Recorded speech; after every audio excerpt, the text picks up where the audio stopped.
അതീവ ഗുരുതരമായ അഴിമതിയാണ് ദേശീയപാത 85ന്റെ നിർമ്മാണത്തിൽ നടത്തിയിരിക്കുന്നത് എന്ന് കേരള കോൺഗ്രസ് സ്കറിയ തോമസ് വിഭാഗം സംസ്ഥാന സെക്രട്ടറി ഷാജി പീച്ചക്കര.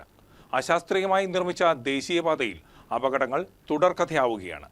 ഇതിൽ നിർമ്മിച്ചിരിക്കുന്ന ടോൾ ബൂത്ത് തുറന്നു പ്രവർത്തിക്കാൻ അനുവദിക്കില്ലെന്നും ഷാജി പീച്ചക്കര വ്യക്തമാക്കി.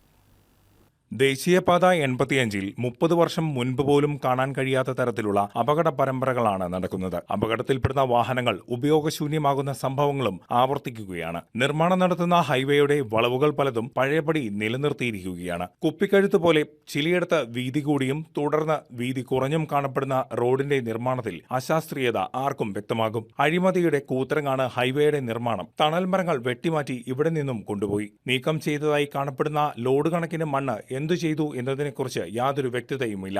ആകെയുള്ള ദൂരമായ 405 കിലോമീറ്ററിൽ ഏറ്റവും കൂടുതൽ നിർമ്മാണത്തിലെ അപാകതകൾ കാണപ്പെടുന്നതും കോതമംഗലം നേര്യമംഗലം റീച്ചിലാണ്. ഇവിടെ നിർമ്മിക്കുന്ന ടോൾ ബൂത്ത് യാതൊരു കാരണവശാലും തുറന്ന് പ്രവർത്തിക്കാൻ അനുവദിക്കില്ല എന്നും കേരള കോൺഗ്രസ് സ്കറിയ തോമസ് വിഭാഗം സംസ്ഥാന സെക്രട്ടറി ഷാജി പീച്ചക്കര വ്യക്തമാക്കി. കോതമംഗലത്ത് നിന്നും നേര്യമംഗലം വരെയുള്ള 20 കിലോമീറ്ററിലാണ് ഈ അഴിമതിയും കെടുകാര്യസ്ഥതയും എല്ലാം സംഭവിച്ച് ഒരു ആകപ്പാടെ നാട്ടുകാർക്ക് ബുദ്ധിമുട്ട് അനുഭവിക്കുന്ന രീതിയിൽ വന്നിരിക്കുന്നത്.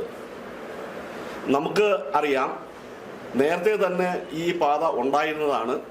ഈ പാതയുടെ പേര് അന്ന് ഏതാണ്ട് 30 വർഷം മുമ്പേ തന്നെ കൊച്ചി തേനി ദേശീയപാതയായിരുന്നു.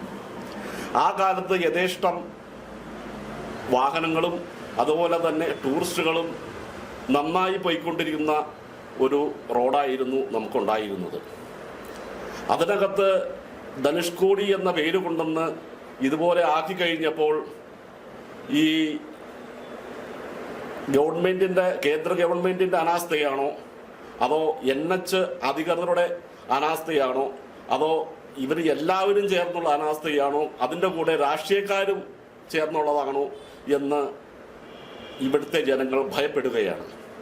ഇവിടെ ഇതുവരെയുണ്ടായ അപകടങ്ങളുടെ പൂർണ്ണ ഉത്തരവാദി NH അതോറിറ്റിയാണെന്നും ജനങ്ങളെ കബളിപ്പിച്ച് മുഖം കൊടുക്കാതെ ഒളിച്ചു നടക്കുകയാണ് ഹൈവേ അതോറിറ്റി അധികൃതരെന്നും ജില്ലാ ജനറൽ സെക്രട്ടറി ജിജി പുളിക്കൻ, നിയോജക മണ്ഡലം പ്രസിഡന്റ് NK ഗോപി എന്നിവർ ആരോപിച്ചു.